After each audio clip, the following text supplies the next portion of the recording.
जय हिंद बच्चों। In this video हम बात करेंगे आपके previous year questions of DPSP fundamental rights and some questions from the preamble. ठीक है, तो पार्ट 1 हम कर चुके हैं, this part 2।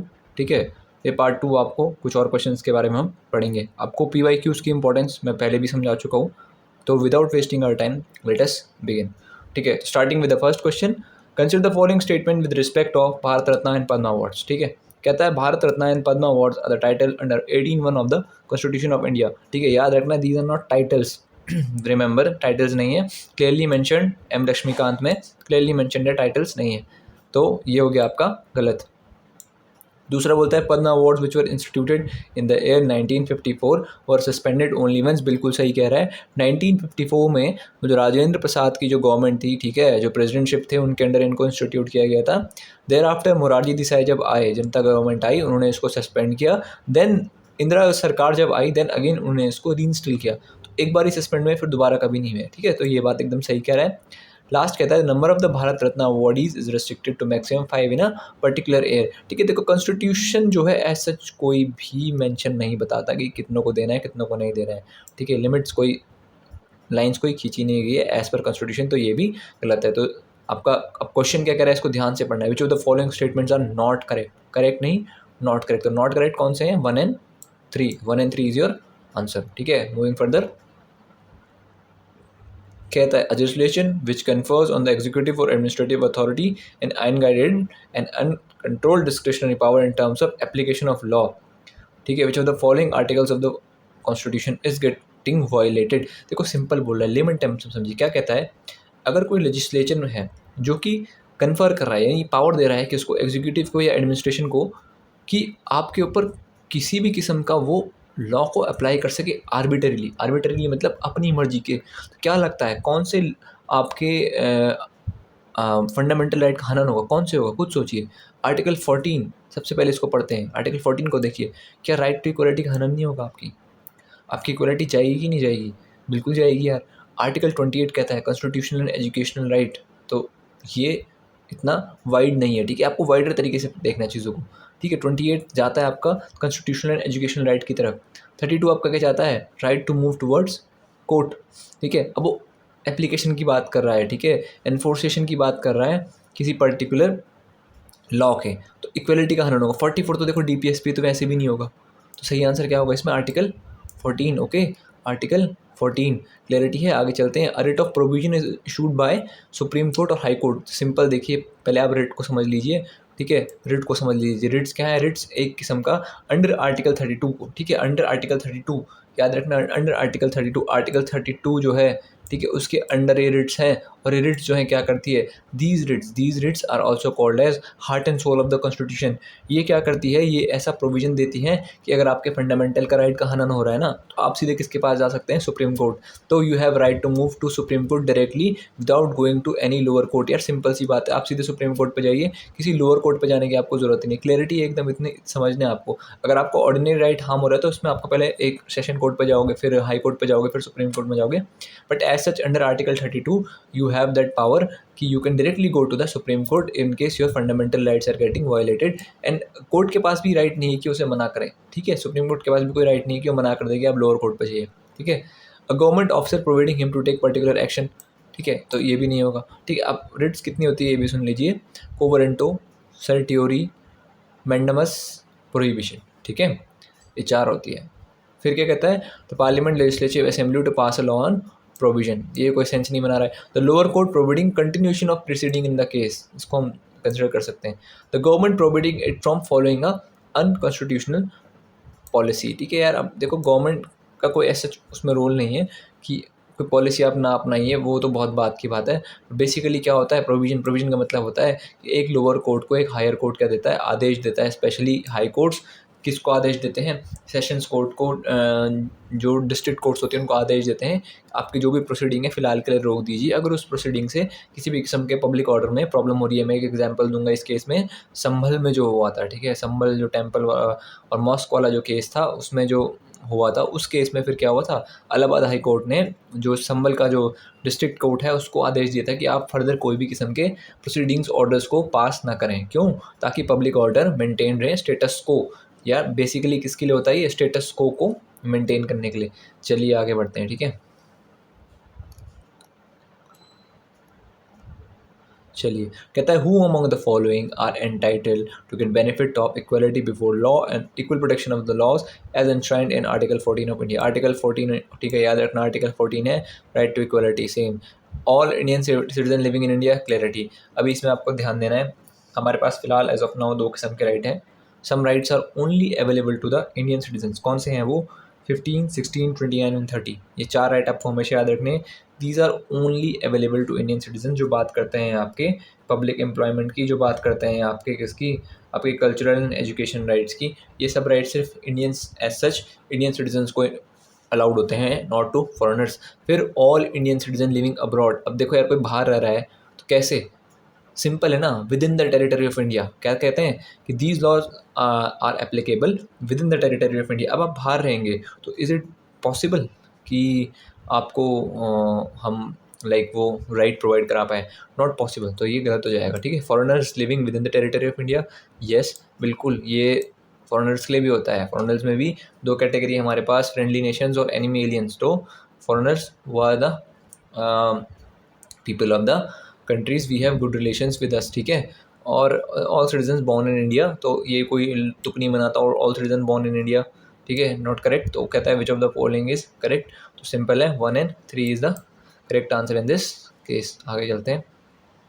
So moving on to next question, it says that with reference to the writs issued by the courts, consider the following statements। writs क्या होती है? writs आर्टिकल 32 के अंदर क्या होता है ना, जब आपका सपोज फंडामेंटल राइट जो है इन्फ्रिंज हो रहा है और फिर आपको उसको इम्प्लीमेंट कराना है, तो आर्टिकल 32 क्या करता है, एक रेमेडियल मेजर है कि आपके जितने भी सारे फंडामेंटल राइट्स हैं, अगर उनको भी आपको इम्प्लीमेंट कराना है, तो आर्टिकल 32 ये कहता है कि अगर आपका फंडामेंटल राइट इन्फ्रिंज हो रहा है, so you can directly go to the supreme court, ठीक है। आप सीधे सुप्रीम कोर्ट के पास जा सकते हैं और अपना जो राइट जो भी इन्फ्रिंज हुआ है उसको एक्सरसाइज करा सकते हैं। तो फिर उसको एक्सरसाइज कराने के लिए क्या होता है, कोर्ट जो सुप्रीम कोर्ट होता है वो इन चार चीज़ों को, चार रिट्स इशू करता है, जिसमें certiorari, habeas corpus, quo warranto, mandamus और प्रोहिबिशन, ठीक है। सॉरी, 5 रिट्स हैं, certiorari, quo warranto, habeas corpus, mandamus, prohibition, ठीक है। और हर एक रिट का कुछ ना कुछ यूज़ है, ठीक है। अब इसमें मैंडमस का काम क्या होता है? मैंडमस का काम होता है कि कमांड करना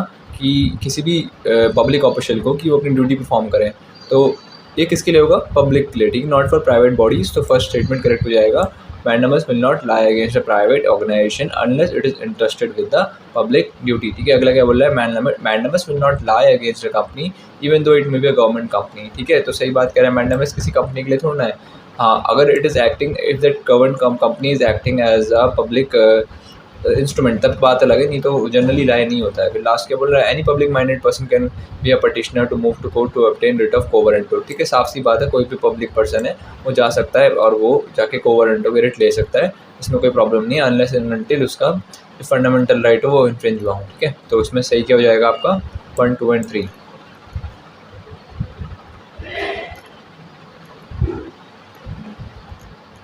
ठीक है, नेक्स्ट को देखते हैं हम क्या बोल रहा है। Which of the article of the following constitution has supreme court has place the right to privacy. तो राइट टू प्रिवेसी किसमें है? आर्टिकल 19, ठीक है। आर्टिकल 19 के अंडर राइट टू प्रिवेसी जो है वो उसको रखा गया है, ठीक है। इसको ध्यान देना है आप।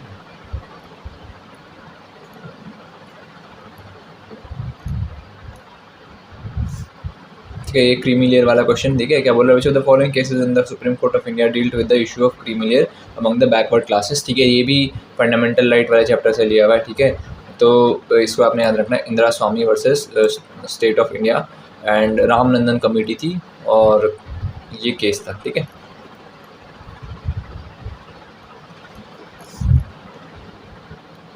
अगला आप देखेंगे, the constitution of India does not guarantee which of the following right as a fundamental right. बहुत आसान है, 44 constitutional amendment act, right to property was made a legal right not a constitutional right, whereas right to equality, right to exploitation, right to carry trade in business वगैरह remained as a normal as a fundamental right, ठीक है।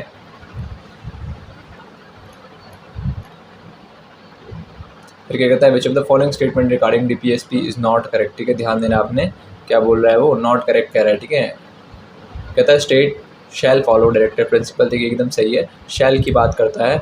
अगर इसमें बोलता है must तो ये गलत होता है, शैल है तो सही है। ठीक है, the directive principle of state policy embody the object of state under Republican constitution. ठीक है, the directive principle of the state policy किसका बोलता हो कि object of the state under the directive. अभी स्टेट पॉलिसी की बात कर रहा है और रिपब्लिकन की बात कर रहा है, तो रिपब्लिकन है हमारे इसमें, तो ये भी सही होगा। कहता है directive principle of the state policy है प्रेसिडेंस ओवर फंडामेंटल राइट। ठीक है, आपको याद रखना है मिनर्वा मिल्स केस। ठीक है, दोनों का बैलेंस की बात करी है, और ये भी बोला है कि जब भी ऐसे फंडामेंटल राइट्स और डीपीएसपी का क्लैश होगा तो एफआर जो है वो प्रेसिडेंस देंगे किसको, डीपीएसपी को, ना कि डीपीएसपी देंगे एफआर को। तो ये स्टेटमेंट गलत। तो नॉट करेक्ट कौन सा है, ये वाला स्टेटमेंट क्या है, नॉट करेक्ट।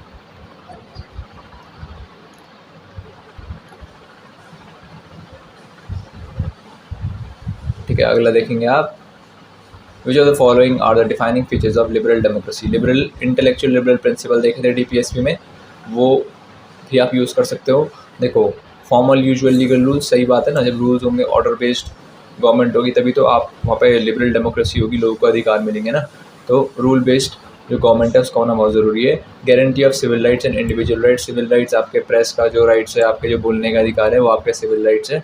और इंडिविजुअल राइट्स जो आपने पढ़े होंगे, जो आपको फंडामेंटल राइट्स मिलते हैं, those all are your individual rights. It invest political authority with unlimited power. ठीक है, अनलिमिटेड पावर तो नहीं होता है, आपको पता है अनलिमिटेड पावर कहीं नहीं होती है, किसी भी काइंड की गवर्नमेंट है तो अनलिमिटेड पावर होने का तो कोई सवाल ही नहीं है। लिमिटेड पावर ही होगी ना, लिमिटेड पावर के बिना तो फिर क्या हो जाएंगे, ऑटोक्रेसी हो जाएगी, पावर एक्सरसाइज करना, लोग सब अपनी मर्जी करेंगे, तो अनलिमिटेड पावर नहीं होता है। अभी करेक्ट की बात कर रहा है तो 1 and 2 स्टेटमेंट आर करेक्ट। ठीक है, 1 and 2 आर करेक्ट।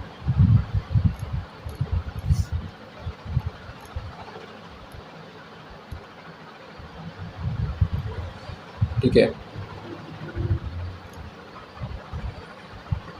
कहता है which of the following is not provided for DPSP. DPSP के अंडर क्या नहीं है, क्या नहीं है, याद रखना है। तो यूनिफॉर्म सिविल कोड।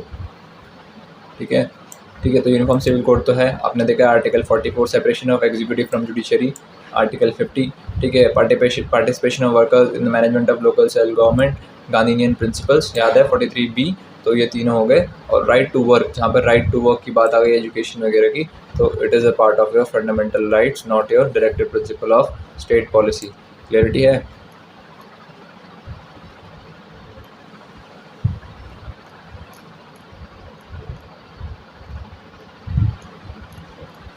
देखिए, to cherish and follow noble ideas which inspired our nation struggle for freedom is a provision of which of the following statements of. ठीक है, तो एक बात बोल रहा है कि अपना देश को चेरिश करना, ये सब कौन सी। अभी देखो, कुछ आपको क्या एक टाइप से आपको लग नहीं रहा है कि ये कुछ बता रहा है आपको कि ऐसे करिए वैसे करिए।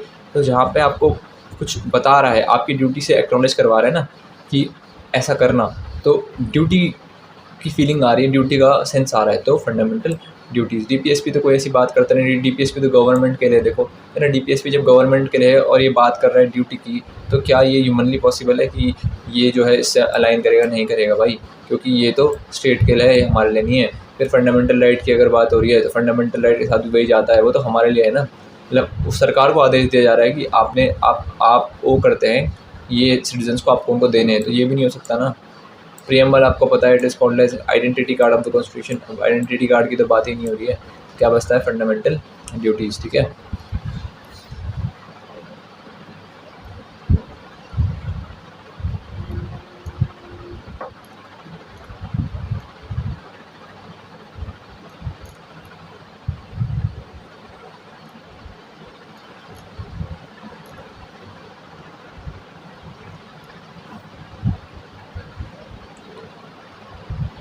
ठीक है, अभी ये देख लीजिए। ठीक है, which of the following concern has found the place in both fundamental duties in DPSP. देखो, इनमें से कौन सी एक ऐसी चीज़ है जो दोनों में है, याद रखना आपने। Safeguard of the public property as such तो है नहीं, दोनों में नहीं है, क्योंकि पब्लिक प्रॉपर्टी की बात ऐसे उसमें आती नहीं है। Respect for the rich heritage for composite culture, promotion of cooperative societies. ठीक है, इसमें क्या आएगा, protection and improvement of the environment, forest and wild life. ठीक है, ऐसा डीपीएसपी में भी है और then इसके बाद ऐसा ही सेम फंडामेंटल ड्यूटीज़ में भी है। ठीक है, अभी क्या कह रहा है, which the following statement about personal liberty is not correct, ठीक है, नॉट करेक्ट की बात कर रहा है, पढ़ते हैं, ठीक है। देखो, state does not have authority to deprive any person within the territory of India of his personal liberty without any rational basis. Rational basis बोल रहा है, कंसिडर करा जा सकता है। Let's move forward. Basis of depriving a person of his or her personal liberty must be according to procedures established by law, ठीक है, procedure established by law की बात कर रहा है। कहता है personality can be secured by judicial writ of habeas corpus to have a body, ठीक है, तो टू हैव अ बॉडी। कहता है the majority view of the supreme court in the A K Gopalan of the state of Madras case invented the due process of law। So ये जो last statement है, ठीक है, इसमें आपको देखना है कैच क्या है, ए के गोपालन, ठीक है, ए के गोपालन जो है उसमें नहीं हुआ था, ठीक है। आपने देखना है कि ए के गोपालन ने तो बहुत एक मतलब बहुत रेस्ट्रिक्टेड सी उसने दी थी कि जो अगर लॉ के अकॉर्डिंग, जैसे वो कह रहा है कि अगर लॉ फॉलो करके किसी की लिबर्टी ली जा रही है तो इट्स फाइन। बट बाद में क्या वो मेन का केस आया, ठीक है, मेन का गांधी केस था। उसमें ये बोला कि आर्टिकल जो 19 है वो बहुत ब्रॉड है, ठीक है, पर्सनल लिबर्टी जो है उसमें ज़रूरी नहीं कि जो लॉ सही से फॉलो हुआ है तो ठीक है आप कर सकते हो। उसने ये बोला कि ड्यू प्रोसेस ऑफ लॉ, यानी जो लॉ बनाने का जो तरीका है ना वो भी मैटर करता है, वो अनलॉफुल नहीं होना चाहिए, सिर्फ इम्प्लीमेंटेशन से कोई फ़र्क नहीं पड़ता। नॉट करेक्ट स्टेटमेंट कौन सा हो जाएगा, ये वाला, ठीक है। सारे स्टेटमेंट क्या है, सही, ठीक है। आगे चलते हैं। कहता है which of the following statement with regard to DPSP is not correct, ठीक है, not correct. They are not enforcible in court of law, ठीक है, पढ़ा है हमने, नॉट इन्फोर्सिबल होते हैं, ठीक है, गाइडिंग लाइट होते हैं, नॉट नेसेसरी कि इनको फॉलो ही किया जाए, शैल बोलता है इसलिए। लेकिन ओवरराइड और फंडामेंटल राइट्स अभी हमने पढ़ा था, ठीक है, अभी पीछे पढ़ा था ये बात है कि in if both are clashing the precedence of fundamental rights is greater than the DPSP, तो ये चीज़ सही नहीं है, ठीक है। दे आर रिलेटेड सोशल, एक आपने देखा they are related to social and economical justice और पॉलिटिकल जस्टिस के लिए आपके पास क्या है, fundamental right. They can be related to giving free legal aid, ठीक है, ये भी है, free legal aid national legal services authority बनाई गई थी इसी के मद्देनज़र, NLA से, ठीक है। कहता है which of the following is not part of DPSP, ठीक है। Uniform civil code, article 44 separation of judiciary, ठीक है, article 50 promotion of temper humanity and spirit of inquiry and reform, ठीक है, ये भी है। Duty of the state to raise nutrition of standard of living as such ऐसा कोई DPSP है नहीं फिलहाल, ठीक है, तो ये नहीं है।